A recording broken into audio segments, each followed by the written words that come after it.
अगर आप इतिहास में रुचि रखते हैं तो आपको भी एंशियंट साइट्स विजिट करने का शौक होगा ही। आज के इस वीडियो में हम आपको कुछ ऐतिहासिक प्लेसेस के बारे में बताने जा रहे हैं जिनकी एक्सप्लेनेशन दे पाना साइंटिस्ट के लिए भी टेढ़ी खीर हो गई। तो चलिए शुरू करते हैं आज की इस वीडियो को। The unfinished obelisk. इजिप्ट का अनफिनिश्ड ऑबेलिस्क एक बेहद खास मॉन्यूमेंट है। ये एक विशालकाय पत्थर है जिस पर आकृतियां उकेरी गई हैं। ये दुनिया का सबसे बड़ा नमूना है। ये इजिप्ट की बकमाल इंजीनियरिंग स्किल्स का बेजोड़ नमूना है। 3500 साल पुराना ये ऑबेलिस्क अब तक का सबसे बड़ा ऑबेलिस्क है, यानी न्यू किंगडम की 18th डायनेस्टी के समय का। इस समय किंग थटमोस II की वाइफ क्वीन हाटशेपस इजिप्ट पर शासन कर रही थी। इस ऑबेलिस्क का निर्माण भी क्वीन हाटशेपस ने ही करवाया था। वैसे तो इसे टेंपल में रखा जाना था, लेकिन इसके बड़े साइज की वजह से इसे हिलाया नहीं जा सकता और ये आज भी उसी जगह पड़ा हुआ है जहां इसका कंस्ट्रक्शन हुआ। लगभग 36 मीटर लंबा ये ऑबेलिस्क 200 टन का है। इस टेराकोटा आर्मी रियल और फेक? हमारी लिस्ट की अगली जानकारी आपको भी हैरानी में डाल देगी। हाल ही में हुई एक रिसर्च के बाद एक्सपर्ट्स का कहना है या तो टेराकोटा आर्मी पूरी तरह से फेक है और या फिर प्राचीन समय में चीन में रहने वाले लोगों को इलेक्ट्रोलाइटिक क्रोमियम प्लेटिंग के बारे में बाकी दुनिया से बहुत पहले जानकारी थी। जैसा कि सभी जानते हैं, टेराकोटा आर्मी हजारों सैनिकों के स्टैचू हैं जिन्हें चीन के पहले राजा शी हुआंग में मकबरे में दफन किया गया था। 2007 से पहले तो आर्कियोलॉजिस्ट को इन स्टैचूज को स्टडी करने की इजाजत नहीं थी, पर जब 2007 में जर्मनी ने इन पर रिसर्च की तो सामने आया कि ये स्टैचूज सिर्फ 2 दशक पुराने हैं, क्योंकि इन पर क्रोमियम की प्लेटिंग की गई थी और इस टेक्नोलॉजी का आविष्कार 1920 में यूरोप में हुआ। यानी अब या तो पूरी की पूरी टेराकोटा आर्मी फेक है या फिर 2000 साल पहले चीन में रहने वाले लोग इलेक्ट्रोलाइटिक क्रोमियम प्लेटिंग का आविष्कार कर चुके थे। कैलाशा टेम्पल। भारत की एलोरा केव्स में स्थित कैलाश मंदिर प्राचीन समय का बेहद रहस्यमय मंदिर है। टाइम्स ऑफ इंडिया के अनुसार यह दुनिया का सबसे बड़ा सिंगल मोनोलिथिक स्ट्रक्चर है। एलोरा केव में स्थित 32 मंदिरों में से कैलाश मंदिर एक है। इनमें से ज्यादातर मंदिर जलमग्न हो चुके हैं। आर्कियोलॉजिस्ट का कहना है ये सभी मंदिर लास्ट आइस एज के समय के हैं। हिस्टोरिकल रिकॉर्ड्स के अनुसार ये मंदिर 8th सेंचुरी में लॉर्ड कृष्णा के द्वारा बनवाया गया था।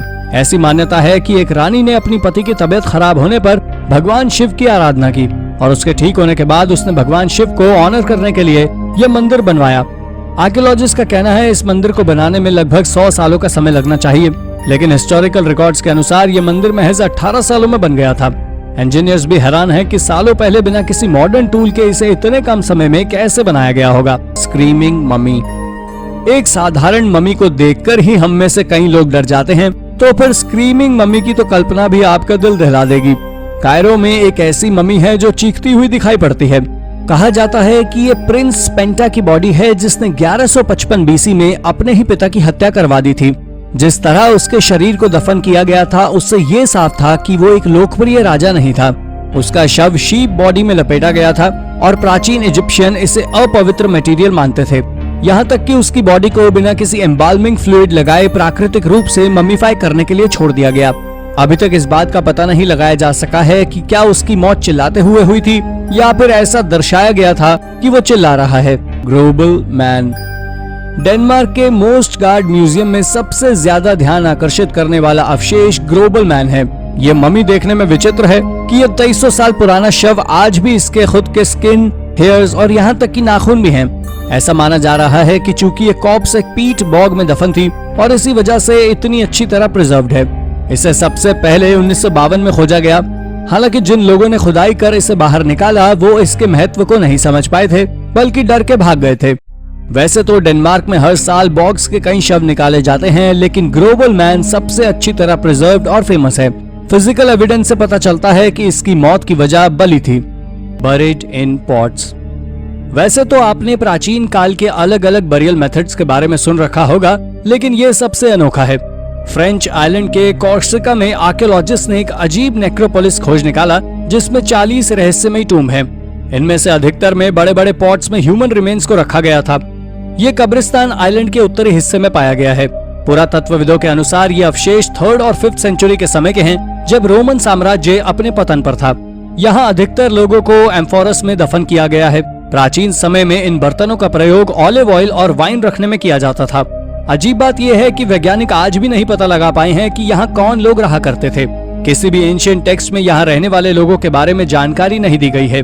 ऐसे में ये लोग कौन थे और इन्हें इस तरह पॉट्स में क्यों दफनाया गया, ये बात पुरातत्वविदों के लिए भी रहस्य बनी हुई है। Colossal Stonehenge. Olmec civilisation 1200 BC से 400 एडी के समय में गल्फ ऑफ मेक्सिको में रहा करती थी, यानी एज़टेक और इनका सिविलाइजेशन से भी सालों पहले। हमारे पास सिर्फ इन लोगों से जुड़े अवशेष हैं और हम इनके बारे में ज्यादा कुछ नहीं जानते। ये प्राचीन समय की सबसे रहस्यमय सभ्यता रही है।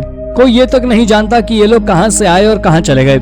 साल लोरेंजो नाम की एक साइट से आर्कियोलॉजिस्ट को 10 विशालकाय सर मिले हैं। आप इनके बड़े साइज का अंदाजा इसी बात से लगा सकते हैं कि इनमें से कुछ का सर्कमफेरेंस 4.5 मीटर और लंबाई 3 मीटर है।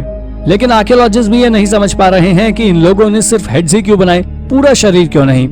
हिस्टोरियंस का कहना है ये स्टोनहेंज ओल्मेक सिविलाइजेशन के राजाओं के होंगे, लेकिन इनसे जुड़ी कोई भी रिकॉर्ड्स अभी तक नहीं मिले हैं और ये साइट पुरातत्वविदों के लिए भी रहस्य बनी हुई है। शिपरेक्ड गोल्ड। एक पुराने शिपरेक में सालों पहले गुम हुए स्पेनिश खजाने की तलाश सालों से जारी है। हाल ही में एक ट्रेजर हंटर जो कि इस शिप को ढूंढ रहा था, उसने एक सोने का सिक्का खोज निकाला है। न्योस्त्रा सोनारा दी अटोचा नाम का ये शिप फ्लोरिडा के ऑफ कोस्ट का सबसे रहस्यमय शिपरेक है। ये सिक्का जुलाई में समुद्र तट से 9 मीटर की गहराई पर पाया गया। ये काफी दुर्लभ गोल्ड कॉइन है। इसकी कीमत 72 लाख रुपए एस्टिमेट की गई है। इस शिपरेक को 1985 में खोजा गया था। इसे 2014 में दुनिया के सबसे वैल्यूएबल शिपरेक के रूप में Guinness book of world record में भी जगह मिली। 1622 में जब ये शिप डूबा, तब आज की करेंसी में इस जहाज के सामान की कीमत 2800 करोड़ रुपए थी। लेकिन इसमें से सिर्फ एक कॉइन ही मिला है। बाकी खजाना कहाँ है, ये बात आज भी सभी के लिए रहस्य है। मिस्ट्री हिल। मिस्ट्री हिल को अमेरिका का स्टोनहेंज के नाम से भी जाना जाता है। हालांकि इसमें स्टोनहेंज जैसा कुछ भी नहीं है। ये अंडरग्राउंड स्ट्रक्चर हैं जो पत्थरों के बने हुए हैं। ये अमेरिका की सबसे पुरानी साइट है। आर्कियोलॉजिस्ट के अनुसार ये साइट लगभग 4000 साल पुरानी है। ये साइट एक तरह का मेगालिथिक एस्ट्रोनॉमिकल कॉम्प्लेक्स है, लेकिन इसे किन लोगों ने बनवाया ये अभी तक रहस्य बना हुआ है। कुछ लोग मानते हैं इसे नेटिव अमेरिकन लोगों ने बनवाया था, बल्कि कुछ अन्य लोगों का कहना है कि इसे आयरिश मॉन्क सिविलाइजेशन के लोगों ने बनवाया था। 1937 में इसे विलियम नाम के एक आर्कियोलॉजिस्ट ने खोजा था। उनका कहना था मॉन्क लोगों ने इस साइट को वाइकिंग से हथिया लिया था, यानी कोलंबस के अमेरिका पहुंचने के बहुत पहले मॉन्क लोग अमेरिका की खोज कर चुके थे। लेकिन इस थ्योरी को कभी प्रूव नहीं किया जा सका।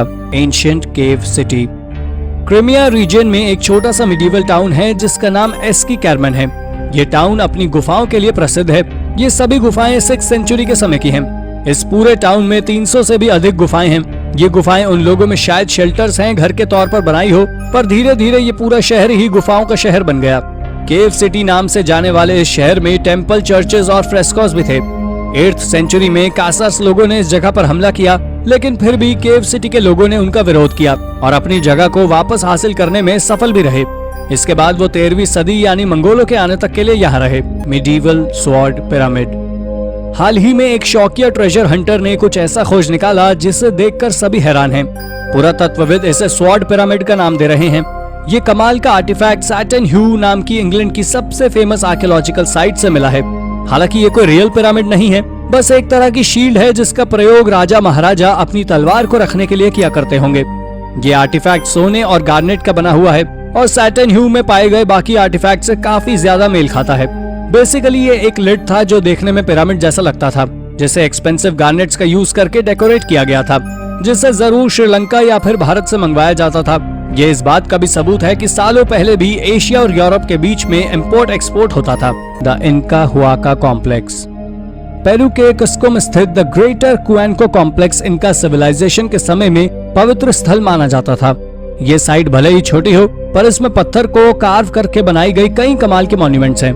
ज्यादातर रिसर्चर्स ये मानते हैं कि इन्हें 1418 से 1472 एडी के समय बनवाया गया था, लेकिन केनको ग्रैंड नाम के मॉन्यूमेंट को समझ पाना पुरातत्वविदों के लिए भी मुश्किल हो रहा है।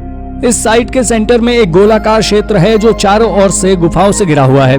ये गुफाएं हाथों से कार्व की गई थी। यहाँ पत्थरों को पीट कर बनाई गई कुछ आकृतियां भी हैं। कुछ आर्कियोलॉजिस्ट का कहना है ये सीट्स हैं जिनका इस्तेमाल समुदाय के एलीट मेंबर्स किया करते थे। लेकिन ये कॉम्प्लेक्स क्यों यूज किया जाता है और यहाँ किस तरह की सेरेमनीज होती थी, ये बात पुरातत्वविदों के लिए भी बड़ा रहस्य बनी हुई है। Mysterious stone monuments. रूम एल हिरी एक रहस्यमय मॉन्यूमेंट है। यह इंग्लैंड के स्टोनहेंज जितना ही पुराना और रहस्यपूर्ण है। ये एक अरबी शब्द है और इसका मतलब होता है स्टोन ऑफ वाइल्ड कैट। इसमें पत्थरों से बने हुए 5 कॉन्सेंट्रिक सर्कल्स बने हुए हैं और इन सर्कल्स के ठीक बीच में बरियल मूंड बना हुआ है। ये स्ट्रक्चर लगभग 5000 साल पुराना है। हिब्रू में इस स्ट्रक्चर को अलग ही नाम दिया गया है। इसका नाम है गिलगल रिफेम, जिसका मतलब होता है व्हील ऑफ जायंट्स। कुछ लोगों का मानना है ऐसा इसके बड़े आकार की वजह है। इसे 1967 में 6 दिन चले युद्ध के बाद खोजा गया, जब इजराइल ने सीरिया के गोलन हाइट्स पर कब्जा कर लिया। चूंकि इस मॉन्यूमेंट की हाइट काफी छोटी है, ये जमीन से सिर्फ 2.5 मीटर ऊंचा है, इसलिए किसी ने इसे देखा ही नहीं।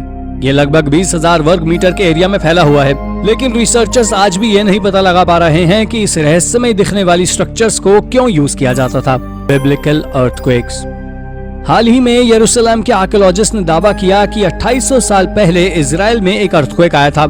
हालांकि किसी भूकंप का आना कोई शॉकिंग बात नहीं है। अजीब बात यह है कि आर्कियोलॉजिस्ट का दावा है कि ये इस भूकंप का जिक्र बाइबल में भी है। ये अजीब खोज डेविड नेशनल पार्क शहर में हुई।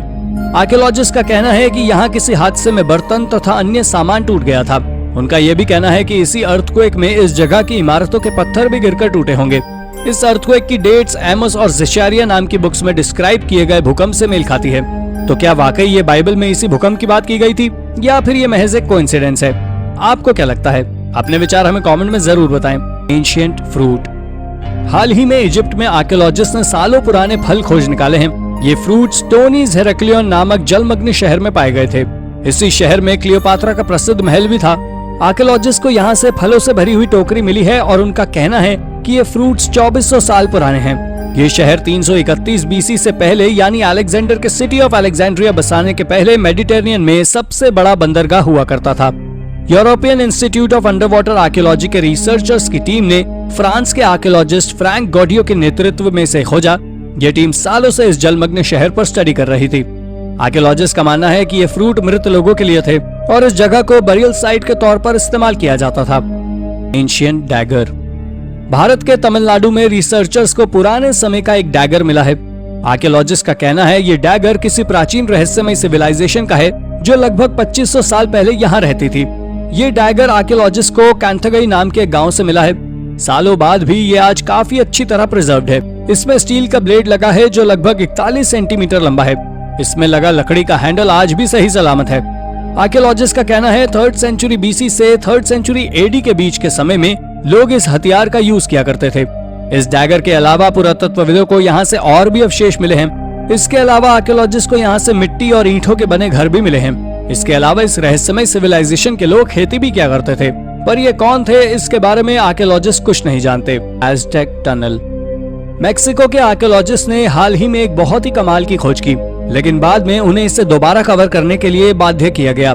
ये खोज सैकड़ों साल पहले बनी एक टनल की थी और ये टेनोक्टिट्लन नामक शहर में स्थित थी। ये शहर एक समय में एज़टेक एम्पायर की राजधानी हुआ करता था। ये शहर वाकई बहुत कमाल का था। यहाँ वाटरवेज, डाइक्स, डैम्स आदि के साथ फ्लड कंट्रोल सिस्टम्स भी थे। इस टनल का प्रयोग भी भीषण बारिश के समय बाढ़ से बचाव के लिए ही किया जाता था। आर्कियोलॉजिस्ट का कहना है हो सकता है इसे स्पेनिश लोगों द्वारा बनाया गया हो, लेकिन इसमें इस्तेमाल किया गया मटेरियल काफी पुराना था।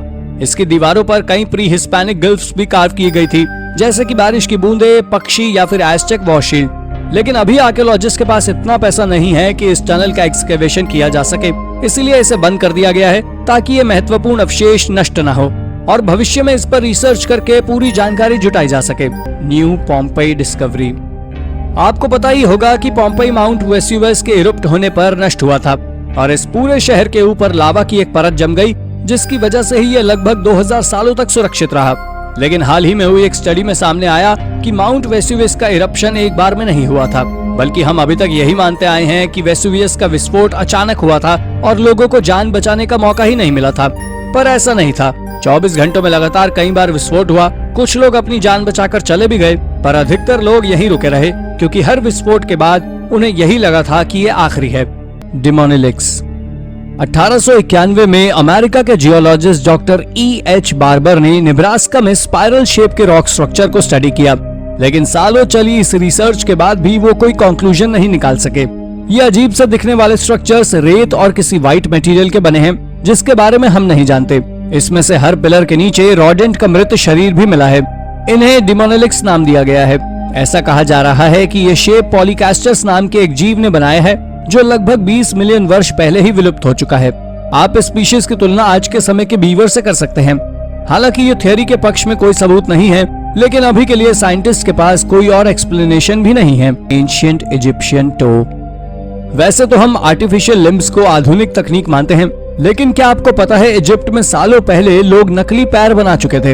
हाल ही में एक इजिप्शियन मम्मी के पांव पर एक नकली लकड़ी का बना अंगूठा मिला है।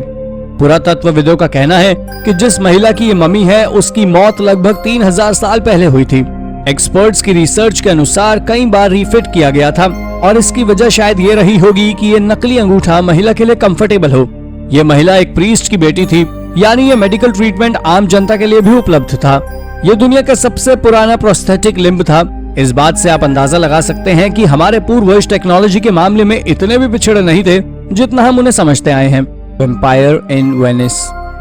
अभी हमने हजारों साल पहले की विकसित डॉक्टरी टेक्नोलॉजी की बात की, लेकिन हमारी लिस्ट में अगली खोज हमें ये बताती है कि दुनिया के हर हिस्से में मेडिकल साइंस ने इतनी तरक्की नहीं की थी और लोग बीमारियों को सुपरनैचुरल पावर्स और आपदाओं से जोड़कर ही देखते थे। वेनिस के द्वीप पर मिले एक कंकाल के दांत बाहर की ओर निकले हुए थे, बिल्कुल किसी वैम्पायर की तरह। इस आदमी की बहुत बुरी तरह हत्या की गई थी और पुरातत्वविदों का मानना है कि इसकी वजह थी कि उस साल प्लेग की वजह से लगभग 50,000 लोगों की जानें गई थी और लोगों का मानना था ये आदमी प्लेग का कैरियर था। कम नॉलेज और अंधविश्वास के चलते किसी आदमी की हत्या कर देना वाकई बहुत क्रूर था। 300 मिलियन ईयर ओल्ड बोल्ट। हमारी अगली खोज को देखने के बाद आप बिल्कुल भी अंदाजा नहीं लगा पाएंगे कि ये कोई आर्कियोलॉजिकल डिस्कवरी भी है। असल में ये एक बोल्ट है। ऐसे कई बोल्ट आपने रोजमर्रा की जिंदगी में देखे होंगे, लेकिन इस बोल्ट की खासियत ये है कि ये 300 मिलियन वर्ष पुराना है। साइंटिस्ट को ये बोल्ट रशिया से 1998 में मिला था। ये बोल्ट एक पत्थर के अंदर पाया गया और ये पत्थर 300 साल पुराना है, इसलिए ये माना जा रहा है कि ये बोल्ट भी 300 साल पुराना होगा। कमाल की बात यह है कि ऐसे एक नहीं बल्कि कई बोल्ट मॉस्को से मिले हैं। कुछ एक्सपर्ट्स का कहना है कि ये फॉसिल्स हो सकते हैं, लेकिन सभी जानते हैं कि ये महज कल्पना भर है। वास्तव में बोल्ट जैसी दिखने वाली ये आकृतियां क्या हैं, ये बात आज भी पुरातत्वविदों के लिए रहस्य बनी हुई है। एंटिकाइथेरा मटेरियल। अगर हम एंटिकाइथेरा मटेरियल को प्राचीन समय का कंप्यूटर कहें तो शायद कुछ गलत नहीं होगा। कई साइंटिस्ट ऐसा मानते भी हैं, लेकिन ये सभी इस थ्योरी पर विश्वास नहीं करते। इसे 2000 साल पुराने एक शिपरेक पर खोजा गया था। आज भी ये ऑब्जेक्ट एक्सपर्ट्स की समझ के परे है और इस जैसा दूसरा डिवाइस अभी तक नहीं मिला। हालांकि ये अच्छी तरह प्रिजर्व भी नहीं है, इसलिए ये पता लगाना काफी मुश्किल है कि ये किस तरह काम करता था। लेकिन इसके कुछ हिस्सों को देखकर लगता है कि ये घड़ी के मैकेनिज्म पर काम करता था। वैज्ञानिकों का अनुमान है कि ये प्राचीन युग का एंशिएंट क्लॉकवर्क नेविगेशन डिवाइस था। अगर ये सच है तो हम इसे जीपीएस का पूर्वज समझ सकते हैं। अगर ये डिवाइस कॉमन थे तो इस तरह के और डिवाइसेस भी ग्रीक शिपरेक्स पर मिलने चाहिए, तभी हम इसके बारे में कोई निश्चित थ्योरी दे पाएंगे। The Picts. ऐसा माना जाता है कि पिक्स लोगों ने स्कॉटलैंड पर करीब 1200 साल तक राज किया। हालांकि हम पिक्स लोगों के बारे में ज्यादा कुछ नहीं जानते और सालों बाद भी ये सभ्यता आज भी वैज्ञानिकों के लिए रहस्य बनी हुई है। यहाँ तक कि पिक्स नाम भी इन्हें रोमन समुदाय से मिले अवशेषों से दिया गया है। इन लोगों की कोई रिटन लैंग्वेज नहीं थी। इन लोगों के बारे में हमें थोड़ा बहुत अंदाजा हम इनके द्वारा बनाए गए मॉन्यूमेंट से लगाते हैं और यही वजह है कि जब इस सभ्यता से जुड़ी हर खोज आर्कियोलॉजिस्ट को आकर्षित करती है। हाल ही में रोसई आइलैंड पर एक पत्थर पर हैंडप्रिंट पाया गया है जिसे एक पिचिश मेटल स्मिथ ने बनाया था। ये हैंडप्रिंट लगभग 1500 साल पुराना है।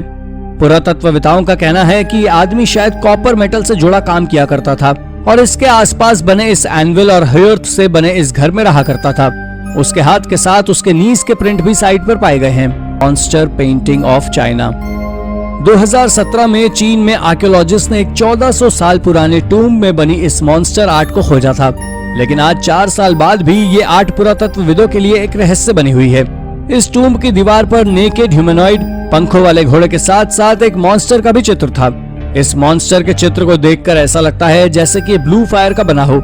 इस एरा के पाए गए किसी भी टूम्ब में इस तरह की आकृतियां नहीं पाई गई हैं। इस टूम्ब में बनी बाकी पेंटिंग में निवासियों को घुड़सवारी करते हुए भी दिखाया गया है, यानी सिर्फ इसी एक दीवार पर बने चित्र बाकियों से अलग हैं। आर्कियोलॉजिस्ट इन वॉल पेंटिंग को समझ नहीं पा रहे हैं। अगर हम इन पेंटिंग को समझ पाए तो शायद ये रहस्य सुलझा पाएंगे कि ये मकबरा किसका है। तब तक ये पेंटिंग और ये टूम्ब दोनों हमारे लिए रहस्य ही बना रहेगा।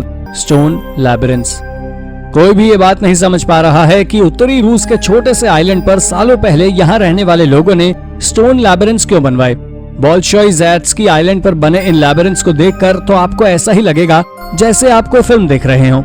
इस पूरे क्षेत्र में आपको पत्थर के बने स्टोनहेंज देखने को मिलेंगे और इनको देखकर आपको ऐसा लगेगा जैसे इनका निर्माण हाल ही में हुआ हो, पर असल में ये 30,000 BC के समय के हैं। हालांकि कोई नहीं जानता कि इन्हें किसने बनाया था और सबसे अलग और सुनसान आइलैंड पर इन्हें बनाने का उद्देश्य क्या था। आर्कियोलॉजिस्ट का मानना है कि ये इविल स्पिरिट्स पकड़ने या सेरेमनीज की जगह थी, लेकिन सच क्या है कोई नहीं जानता। पुमु पुनको ये है बोलिविया के सबसे विशालकाय मंदिरों में से एक। टिकावाकानाको की साइट पर स्थित ये मंदिर 300 से 1000 एडी के बीच में बनवाया गया था, यानी ये इनका एम्पायर से भी पहले बनवाया था। ऐसा माना जाता है कि इसे टिवानाकू एम्पायर में बनवाया गया था, लेकिन पुरातत्वविद भी ये नहीं जानते कि इस मंदिर को क्यों बनवाया गया था। ये लोग इनका सिविलाइजेशन से पहले यहाँ रहा करते थे। हालांकि इनका लोगों के आने से पहले टिवानाकू सिविलाइजेशन खत्म हो चुकी थी। यहाँ कई मेगालिथिक स्ट्रक्चर हैं जिसे पत्थर पर कार्व करके बनाया गया है। इसमें से ज्यादातर तो अभी भी इतने परफेक्टली फिट हैं कि इनके बीच में ब्लेड तक जाने की जगह नहीं है। एक्सपर्ट्स भी हैरान हैं कि बिना किसी टेक्नोलॉजी के इन लोगों ने ये स्ट्रक्चर्स कैसे बनाए होंगे। सबसे हैरानी की बात तो ये है कि जब इन लोगों ने ये स्ट्रक्चर्स बनाए थे तब पहिए का भी आविष्कार नहीं हुआ था। इन लोगों की कोई रिटर्न स्क्रिप्ट भी नहीं थी, इसलिए ये सभ्यता और इसके लोग आज भी हमारे लिए रहस्य बने हुए हैं। क्लावा केयर्न्स। क्लावा केयर्न्स ब्रॉन्ज एज का एक संरक्षित कब्रिस्तान है। ये सिमेट्री स्कॉटिश हाईलैंड के इन्वर्नेस में स्थित है। इसकी सबसे अजीब बात यह है कि अजीब से रिंग शेप के केयर्न्स लंबे खड़े पत्थरों से बनी हुई है। यहाँ का सबसे पुराना बरियल 4000 साल पुराना है। स्कॉटिश टूरिज्म के अनुसार ये स्कॉटलैंड के इतिहास का बेहतरीन नमूना है। इस कब्रिस्तान को 2 अलग अलग समूह के लोग इस्तेमाल किया करते थे। 2000 BC में एक रहस्यमय समूह इसका इस्तेमाल करता था और उसके 1000 साल बाद दूसरे समूह ने इसे इस्तेमाल किया। हिस्टोरियंस का कहना है बरियल ग्राउंड से पहले यहाँ पर खेती के अवशेष भी मिले हैं, लेकिन यहाँ रहने वाले ये 2 समूह कौन थे ये आर्कियोलॉजिस्ट के लिए एक रहस्य है। Ancient city of Knossos.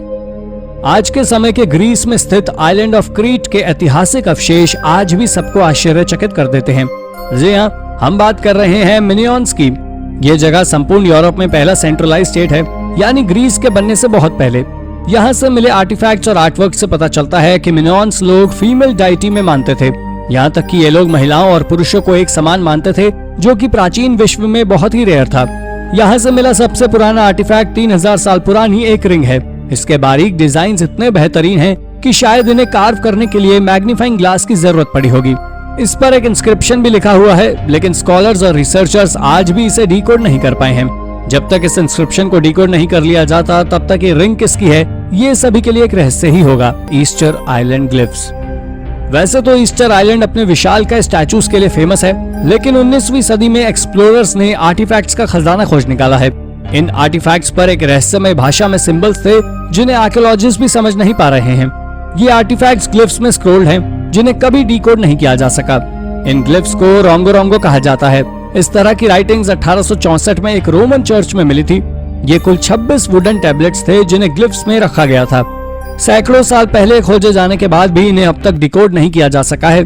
पुरातत्वविदों का कहना है कि अगर इसे डिकोड कर लिया जाए तो यहाँ सालों पहले रहने वाले लोगों के बारे में जानकारी जुटाई जा सकती है।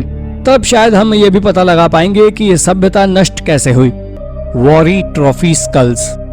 वॉरी एम्पायर 600 से 1000 एडी के समय पेरुवियन एंडीज में फला फूला। ये पहली ऐसी सभ्यता थी जहां लोगों ने अपनी टेरिटरी का विस्तार करने के लिए पॉलिटिकल और इकोनॉमिकल पावर का यूज किया। यहाँ पर वायलेंस काफी ज्यादा होता था। एक्सपर्ट्स का मानना है कि पॉलिटिकल और मिलिट्री एलीट लोग फॉरेन लोगों को, खासकर मर्दों और बच्चों को अगवा कर उनकी बलि दे दिया करते थे। इतना ही नहीं, वो इन्हें मारने के बाद उसके स्कल को पियर्स करके बिल्कुल किसी ट्रॉफी की तरह बना दिया जाता था। अब आप ही सोचिए, क्या आप किसी ऐसे इंसान से पंगा लेना चाहेंगे जिसके भाले पर एक स्कल लगा हो? साउथ वेस्टर्न पेरू की उराका नाम की आर्कियोलॉजिकल साइट से इस तरह के 12 ट्रॉफी हेड्स मिले हैं। इसमें से एक स्कल के सिर पर छेद करके रोप डाली गई थी। इसके अलावा वहां पर एक पैम्पर्स कैट का भी इसी तरह का स्कल मिला है, जिससे पता चलता है कि कैट्स भी इस क्रूर कल्चर का हिस्सा थी। पावरफुल होने के बावजूद वॉरी सिविलाइजेशन 800 एडी के दौरान डिक्लाइन होने लगी। 1100 तक इसका अंत हो गया। हालांकि इस सभ्यता के खत्म होने के कारण अभी भी अननोन है, लेकिन हिस्टोरियंस का मानना है कि मौसम में बदलाव जैसे ड्रॉट आदि की वजह से ये सभ्यता नष्ट हुई होगी। Cops mix up. नॉर्थ कैरोलिना की एक फैमिली को अपनी माँ के फ्यूनरल पर एक अजीब चीज देखने को मिली। उन्होंने देखा कि कैस्केट में कोई और ही इंसान था। जेनिफर और जेनिटा नाम की 2 लड़कियां जब अपनी माँ के अंतिम दर्शन के लिए गई तो उन्होंने पाया कि कैस्केट में उनकी माँ की नहीं बल्कि उनकी माँ के ही कपड़ों में किसी और की बॉडी थी। इसके बाद उन्होंने इस चीज की शिकायत फ्यूनरल होम स्टाफ से की। पहले तो स्टाफ ने मिक्सअप होने से इनकार किया, लेकिन जब जेनिफर और जेनेटा ने उन्हें क्रॉस चेक करने के लिए इंसिस्ट किया तो स्टाफ को उनकी मां की बॉडी एम्बॉल्मिंग रूम में ही मिली। हालांकि फ्यूनरल होम की तरफ से तो ये इशू रिजॉल्व कर दिया गया, लेकिन सिस्टर्स का कहना था उन्हें लगता है ये काफी बड़ी गलती है और स्टाफ को उनसे माफी मांगनी चाहिए थी और ये भी इंश्योर करना चाहिए कि वो इस तरह की गलती दोबारा रिपीट न करें। और इसके लिए क्या प्रिकॉशंस लिए गए हैं? N ancient murder cover up. लगभग 1300 साल पहले शी यानजी सिमेट्री में एक आदमी का मर्डर करके उसे दफन कर दिया गया था। शी यानजी नॉर्थ सेंट्रल चाइना का एक एंशिएंट बरियल ग्राउंड है। गैस पाइपलाइन वर्कर्स ने 2002 में इस ग्रेवयार्ड को खोजा और 2009 में यहाँ पर एक्सकेवेशन शुरू हो गया। 2011 में रिपोर्ट में सामने आया कि 4 लोग, एक आदमी, एक औरत, एक बच्चा और ये आदमी जिसका मर्डर हुआ था। हालांकि इस आदमी की डेथ फैमिली से 700 साल बाद हुई थी, जिससे पता चलता है उसकी फैमिली से कोई लेना देना नहीं था। इस आदमी की बॉडी एक शाफ्ट में मिली है जिसे ग्रेव रॉबर्स यूज किया करते थे, इसीलिए पहले हिस्टोरियन सोच रहे थे कि शायद ये ग्रेव रॉबरी के वक्त ही मर गया होगा या फिर उसे किसी ने मार दिया होगा। लेकिन रीसेंट स्टडी में सामने आया कि उस विक्टिम की डेथ के सालों पहले से वो ग्रेव यूज में ही नहीं थी, यानी वो रॉबर नहीं था। विक्टिम की बॉडी पर कई निशान थे जिससे पता चलता था किसी ने शार्प ऑब्जेक्ट से उसके शरीर पर वार किए हैं और उसके बाद शायद किसी ने उसकी बॉडी को छिपाने के लिए शाफ्ट में फेंक दिया होगा। लेकिन किसने और क्यों, ये अभी भी एक रहस्य बना हुआ है। Airbnb is watching you। हाल ही में Airbnb में ठहरी एक टिकटॉकर आर्लन काफी शॉक हो गई जब उन्हें एक सर्विलियंस डिवाइस की एक रिसिप्ट मिली। इस रिसिप्ट को उन्होंने सोशल मीडिया पर भी पोस्ट किया। इस रिसिप्ट में कैमरा, फ्लैश ड्राइवर्स और रिकॉर्डर्स आदि का बिल था। इन इक्विपमेंट्स पर हजारों डॉलर खर्च किए गए थे। इसके अलावा इस रिसिप्ट पर की चेन, ऑडियो रिकॉर्डर जैसी चीजें भी थी। ये कैमरास Airbnb में दिए जाने वाले की चेन्स और चार्जर्स जैसे अन्य सामान की तरह ही दिखते थे। आर्लन हाल ही में उटाह से हाउस्टन शिफ्ट हुई थी और B&B में रुकी हुई थी। पहले वो जिस जगह रही वो काफी अनहाइजीनिक थी, इसलिए कंप्लेंट के बाद उन्हें शिफ्ट करवा दिया गया। यहाँ पर सब कुछ ठीक था, पर जाने से एक दिन पहले जब वो कमरे की सफाई कर रही थी उन्हें ये बिल मिला। हालांकि उन्होंने कंप्लेंट तो की, लेकिन कोई खास एक्शन नहीं लिया गया। नो डाउट इस तरह की कंपनीज हमें नई जगहों पर रुकने के लिए फैसिलिटीज तो देती हैं, लेकिन इन इंसिडेंट से हमें ये सीख लेना चाहिए कि कहीं भी रहने से पहले हमें एक बार खुद क्रॉस चेक कर लेना चाहिए। Severed bear claw. North Carolina की ब्लैक माउंटेन में मूनी हैम नाम की औरत ने सुबह जॉगिंग के समय कुछ बेहद अजीब देखा। पहली नजर में तो उन्हें समझ नहीं आया कि ये क्या था। उन्हें लगा कि ये शायद किसी का हैलोवीन कॉस्ट्यूम होगा, पर जब उन्होंने नजदीक से देखा तो उन्हें समझ आया कि ये एक भालू का पंजा है। इसको एक सॉल्ट बैग के पास रखा गया था, शायद बॉडी पार्ट्स को प्रिजर्व रखने के उद्देश्य से। इस एरिया में ये प्रॉब्लम नई नहीं थी। इस एरिया में पहले भी इलीगल ट्रैपिंग की वजह से कई भालुओं के लिम्स कटने की बात सामने आई है। नॉर्थ कैरोलिना में बेयर ट्रैपिंग गैर कानूनी है, लेकिन ब्लैक मार्केट में नेचुरल रेमेडीज के लिए इनकी काफी डिमांड है। आपको जानकर हैरानी होगी कि चाइना में एक बाउल बियर सूप की कीमत 75,000 रुपए के करीब है, लेकिन लिम्स कटने की वजह बेयर्स को काफी प्रॉब्लम होती है। उनकी शिकार करने की क्षमता कम हो जाती है, इन्फेक्शन आदि का खतरा भी बढ़ जाता है।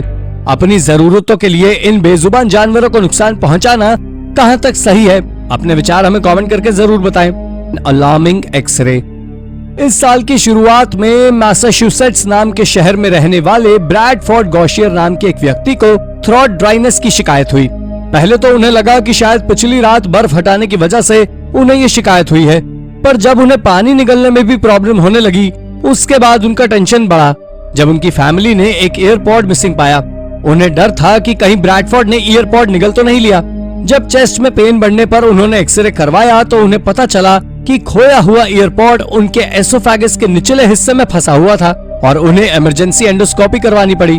हालांकि एंडोस्कोपी सक्सेसफुल रही और डॉक्टर्स ने एयरपॉड बाहर निकाल दिया। Living in a shed. Southern England में एक रूटीन इंस्पेक्शन के दौरान पाया गया कि एक पब्लिक हेल्थ ऑर्गेनाइजेशन के एम्प्लॉय ने पाया कि एक बिजनेस एम्प्लॉय पीछे की तरफ शेड में रह रहा है। वो आइसोलेशन के लिए कार्डबोर्ड्स का यूज कर रहा था। अथॉरिटीज ने जल्दी ही एक्शन लिया और शेड को गिरा दिया। इसके अलावा उन्होंने रेस्टोरेंट को हिदायत भी दी कि उन्हें यहाँ रहने वाले वर्कर्स और उनके रहने की सुविधाओं के लिए इंतजाम करने होंगे। हालांकि ये पहली बार नहीं था जब रेस्टोरेंट के वर्कर्स के इस तरह की पुअर कंडीशन में रहने का मामला सामने आया हो। 2020 के अंत में इंस्पेक्टर्स के सामने 3 स्टाफ मेंबर्स के बेसमेंट में सोने की बात सामने आई थी। उन्हें यहाँ पर एक यूरिन से भरी बकेट भी मिली थी। जिस कंडीशन में ये वर्कर्स रह रहे थे वो ना सिर्फ डेंजरस थी बल्कि अनहाइजीनिक भी थी। विलेज मैनेजर ने टेम्पररी रूप से बिजनेस का लाइसेंस रद्द कर दिया था, लेकिन ऐसे केसेस हमें ये सोचने पर मजबूर जरूर कर देते हैं कि चमक दमक वाले रेस्टोरेंट्स के पीछे एक काली दुनिया भी है, डाइंग डॉल्फिन्स। ऑस्ट्रेलिया के एडिलेड शहर में पोर्ट नदी में डॉल्फिन्स पाई जाती हैं।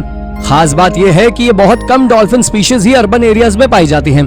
ये रिवर एडिलेड डॉल्फिन सेंचुरी का एक पार्ट है और ऐसा माना जाता है कि ये डॉल्फिन्स के लिए सेफ प्लेस होगी। लेकिन कुछ समय से डॉल्फिन्स या तो गायब होने लगी या फिर मृत पाई जाने लगी। अगस्त में 12 साल की एक डॉल्फिन मृत पाई गई। इस डॉल्फिन का नाम टालुला था और ये अपनी टेल पर वाटर सरफेस में चलने के लिए जानी जाती थी। टालुला में इमैसिएशन और पुअर स्किन हेल्थ के साइंस थे। इसके अलावा 2 और मछलियां गायब हुई और फिर सेम सिम्टम्स के साथ उनकी बॉडी मिली। हालांकि अभी इन डॉल्फिन्स की डेथ का रीजन सामने नहीं आया है, पर इतना जरूर है कि हमें जल्द से जल्द इस कारण को समझकर रिजॉल्व करने की जरूरत है, क्योंकि पिछले 4 सालों में डॉल्फिन्स की संख्या 20 से घटकर 10 हो गई है। Long dead missing tenant. Imagine करिए कि आपने एक नया फ्लैट खरीदा हो और आप एक्साइटमेंट में अपने नए फ्लैट में शिफ्ट हो रहे हो और वहां आपका स्वागत करने के लिए दरवाजे पर मौजूद हो एक डेड बॉडी। ये वाकई काफी डरावना था और सुनने में आपको शायद किसी मूवी का सीन लग रहा हो, पर पेरिस के एक आदमी के साथ सचमुच ऐसा हुआ, जिसे अपने नए घर में जाने पर उसके पिछले ओनर की बॉडी मिली। ये बॉडी एक कैम्बोडियन इमिग्रेंट की थी जिसका नाम थॉमस नैगिन था, जो एक सिक्योरिटी गार्ड की नौकरी करता था और जॉब जाने और पैसों की तंगी के चलते उसने 2005 में सुसाइड कर लिया। उसके बाद 8 सालों तक उसकी बॉडी अनडिस्टर्ब्ड वहीं पर पड़ी हुई थी। काफी समय तक उसके बिल्स आते रहे और फिर लोगों को लगने लगा कि थॉमस शायद कैम्बोडिया लौट गया और फिर ऑक्शन में इस घर को नीलाम कर दिया गया। इसलिए किसी ने कभी इस घर को खोलकर देखा ही नहीं था और थॉमस का मृत शरीर वहीं का वहीं था।